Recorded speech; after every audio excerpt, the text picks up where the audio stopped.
کبھی کبھی انسان اتنا بے بس ہو جاتا ہے کہ چاہ کر بھی اسے خاموشی اختیار کرنی پڑتی ہے۔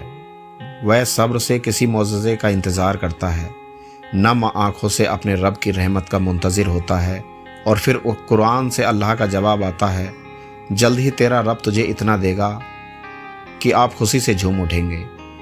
جب کبھی آپ کا دل اچانک تیز دھڑکنے لگے تو سمجھ جاؤ کہ آپ کے بارے میں آسمان پر بات ہو رہی ہے، یا پھر فرشتے آپ کا ذکر کر رہے ہیں، یا تو پھر اللہ پاک آپ کے حق میں کوئی حکم فرما رہا ہے۔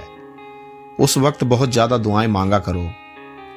آپ لوگ اب تک اسے انجوائٹی یا ڈپریشن سمجھتے ہیں، پر نہیں، اس کا روحانیت سے بہت گہرا تعلق ہے۔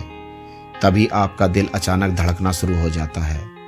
معجزوں کی راہ تو اللہ آخری سانس تک کھلی رکھتا ہے، تو تم تب بھی دعا کرتے رہنا جب تمہارے پاس قبولیت کی کوئی وجہ باقی نہ رہے، کیونکہ بے بس تم ضرور ہو، مگر تمہارا رب ایک پل میں نصیبوں کو بدل سکتا ہے اور لمحوں میں دلوں کو موڑ سکتا ہے۔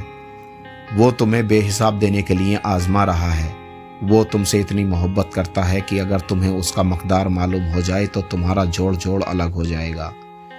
اس احساس محبت سے بس تم ایک کام کر لو کہ راضی ہو جاؤ اس کی فضلوں پر، جھک جاؤ اس کی رضا کے آگے، کیونکہ جو جھک نہ سکا وہ کچھ پا نہ سکا۔ اگر خیال اب تک دل سے نہیں نکل رہا تو سمجھ جاؤ اس نے قبول کرنے کی ٹھانی ہے، اور تازو تک اگر تمہیں لے آیا ہے تو تمہاری ادھوری کہانی بھی مکمل ہونے والی ہے۔ جب کوئی امید نہ ہو تب زیادہ یقین سے مانگو، کیونکہ معجزہ آپ کے رب کی شان ہے۔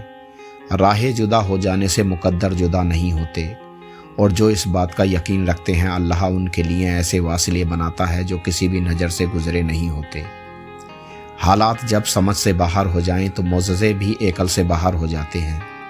اللہ فرماتا ہے کہ بہترین سے پہلے دیری کرتا ہوں۔